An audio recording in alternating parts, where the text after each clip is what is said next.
We keep hearing about the death of the bookshop. The recent collapse of the Red Group saw 140 of Borders and Angus and Robertson bookshops close their doors across Australia, including 5 here in Canberra.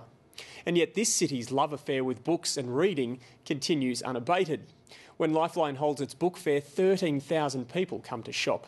And if you're not in a book club, you know someone who is. Nearly 200,000, well over half of all Canberrans, have library memberships. Natasha Simpson takes a look at how both libraries and booksellers are trying to breathe new life into literature in the digital age. If you look at their website and look at the comments, I look at the website. Just about every evening in suburbs scattered around Canberra, there are groups gathering in lounge rooms, and they're not huddled around the television or gaming console, they're talking about books. Walking on a foul carpet of crushed dead. I just thought the way he wrote, it was just absolutely amazing, you know. I just think that it's just nice to get together with friends and talk about, well, none of us are particularly over academic, but at the same time we just love to talk about and give our perspective, and it's very casual and easygoing. It's about friendship, and now it's grandchildren. We've been through weddings and graduations, and we've shared a whole stack of special events together.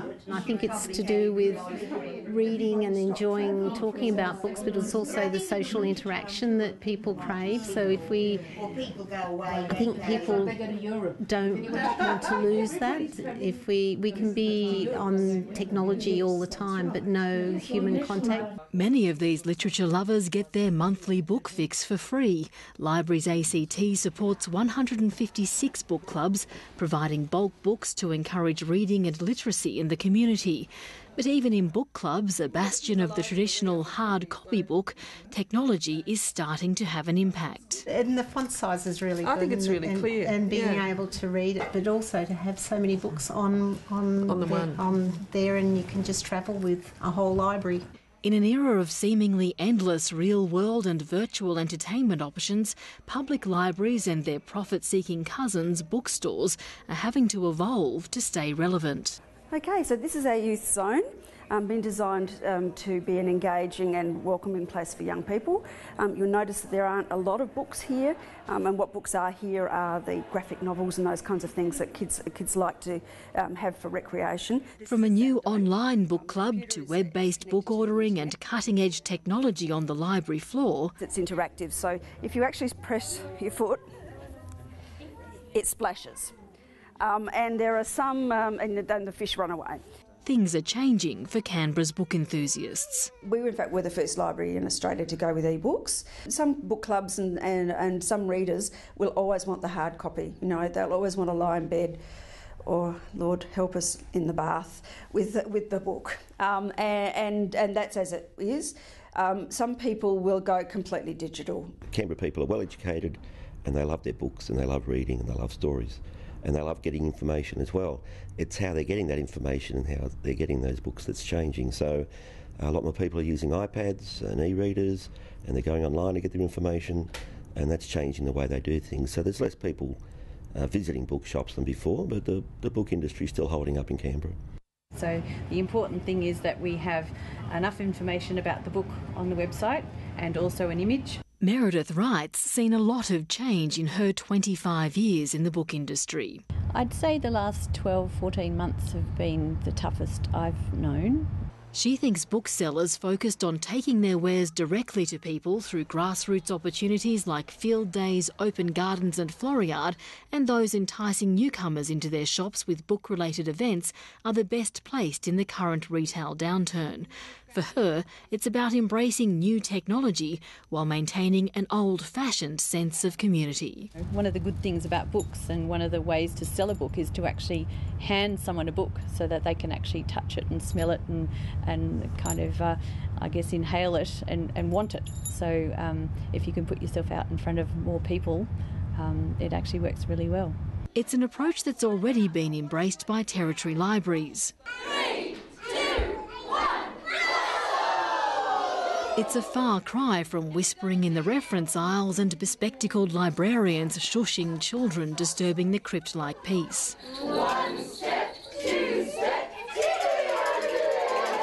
it's about getting them to understand that it isn't like the old traditional structure where you had to be quiet and you couldn't eat or drink in the library, and and librarians chased you with a big stick if you had overdue books. We're much more open now to this being a community space. And it seems to be paying dividends.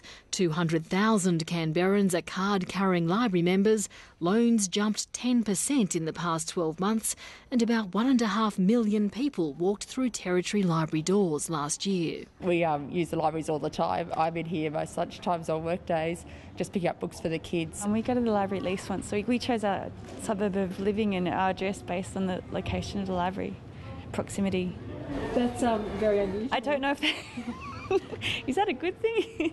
But we love books, and we don't really like, we love to borrow books rather than have to buy new books all the time, so it's a fantastic resource. Well, you think that's logical, is people have got less money, you go to the library, that's something that happens, and that means that in bookshops and other retail areas, but in bookshops we'll have to come up with other ways and means of getting people in, or finding cheaper products, or renting books out, whatever it is that we have to do to keep open and to keep our business making money is what we'll have to do, otherwise we'll close. Despite tight household budgets, many book borrowers are also book buyers, and Canberra lenders and sellers are working together towards what's effectively a self-serving common goal: to get more people reading. All the boys were called Alistair and all the girls were called Charlene.